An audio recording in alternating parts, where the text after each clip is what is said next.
Let's talk about Marvell.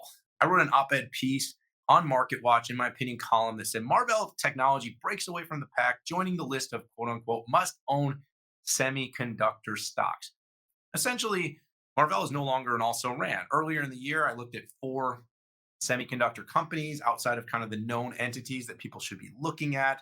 I had picked Lattice Semiconductor, I picked Applied Materials, I had picked Micron, and I had picked Marvell. Now, I feel like I got it pretty good in my initial picks. Of course, Micron at about a 15% or so return has been my weak sauce in that group.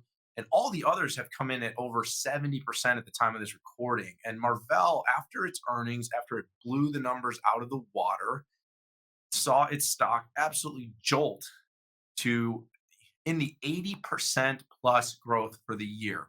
This stock has been on an unbelievable run. It's just, it doesn't matter about supply constraints.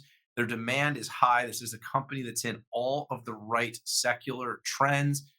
While enterprise tech is not always sexy and does not always drive as much excitement and as much media coverage, what it does is it drives a huge channel of partners that can buy this stuff at scale. And you've got a company, Marvell, that's in 5G, they're in data center, they're in enterprise, and they're in automotive. And all of those businesses are growing really well. And let me just give you a couple of numbers here.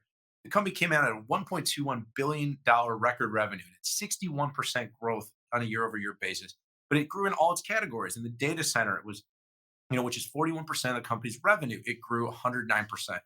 Enterprise, 20% of the company's revenue grew 56%. Carrier, 18% of the company's revenue grew 28%. And in automotive, the company, it's only 6% right now, but the Ethernet connected vehicle is going to be a huge part of the autonomous opportunity, the one I talked about with Mobileye and Intel, and that grew by 114% on a year over year basis. So while I still believe some of those staple names, NVIDIA, AMD, Intel, Qualcomm, are very, very respectable. And of course, as I mentioned with Intel, that's a company that's fighting the good fight. But Marvell is now clearly on the same level in terms of requirement for both investors and, of course, companies that are building next generation technologies and collaborations to be paying attention to. They're doing innovative stuff.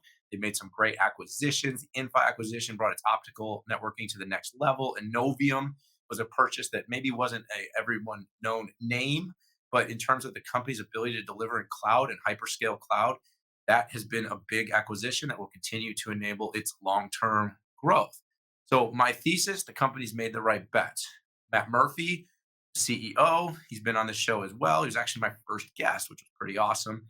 He took over a company in a delicate state, and he absolutely has done all the right things. He moved them out of consumer, he moved them into enterprise. That pivot has paid off, and the company is in the right spaces, on the right bets, with the right total addressable markets. And I tend to believe that we are only actually in the beginning of a nice, long, healthy run for Marvell.